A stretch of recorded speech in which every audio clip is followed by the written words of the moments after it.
So Bob, tell us a little bit about where the music industry has been, where it started with you, and where it is now.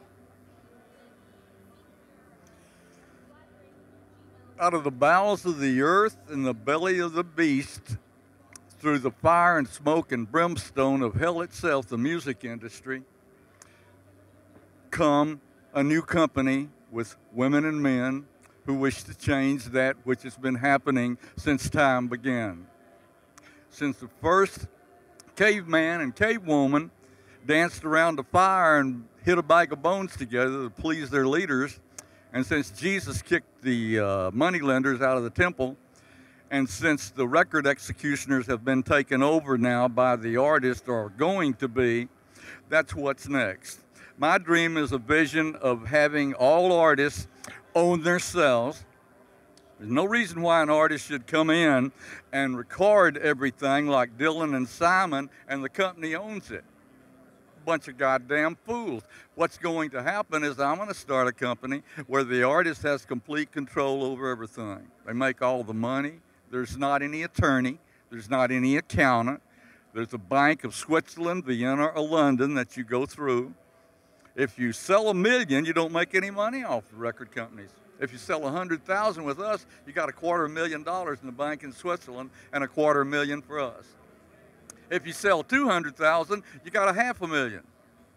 That's what it's going to be, and it's going to be that the artists will have charge of everything they do. Nobody will ever tell them anything, and all they have to sell is 100,000 units. If it takes them 5 years to sell 100,000, that's $45,000 a goddamn year. What do they want? And Dylan would own all of his product, and Simon would own all of his product. They don't.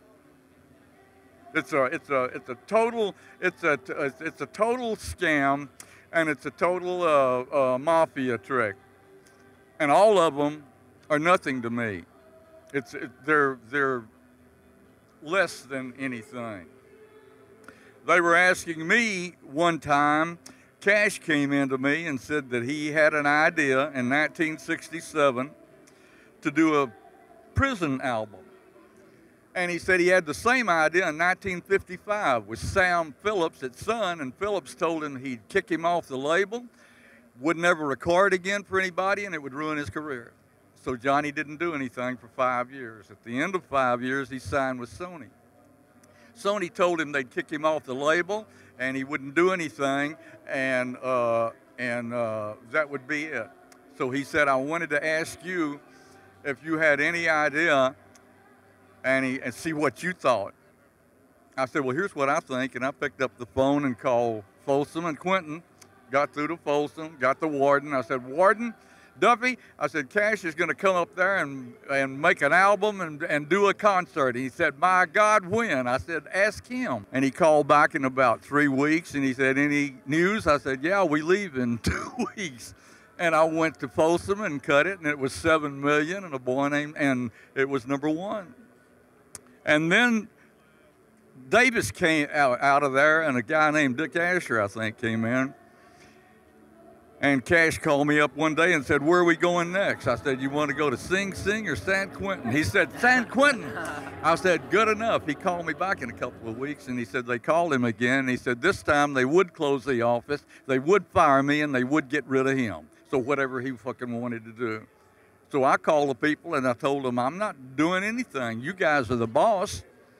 4 months later, I took him to San Quentin, and it knocked the Stones out of #1 and sold 9 million. And was a #1 record. So, Bob, tell me about Lewis Black and your new book coming out. I never met Lewis Black. Never. Oh, Lewis Black, yeah. Lewis Black came to me and wanted and was talking about a book and wanted to do As Told too, and I said no. He said, well, that's all right. And I said, what I want it written by you and me. If there's another, I think Douglas Brinkley's going to do a little bit of it, but I don't want him as told to. I want him to write it. He's a great writer, you know, and I want him to be a part of the book. That's what I got.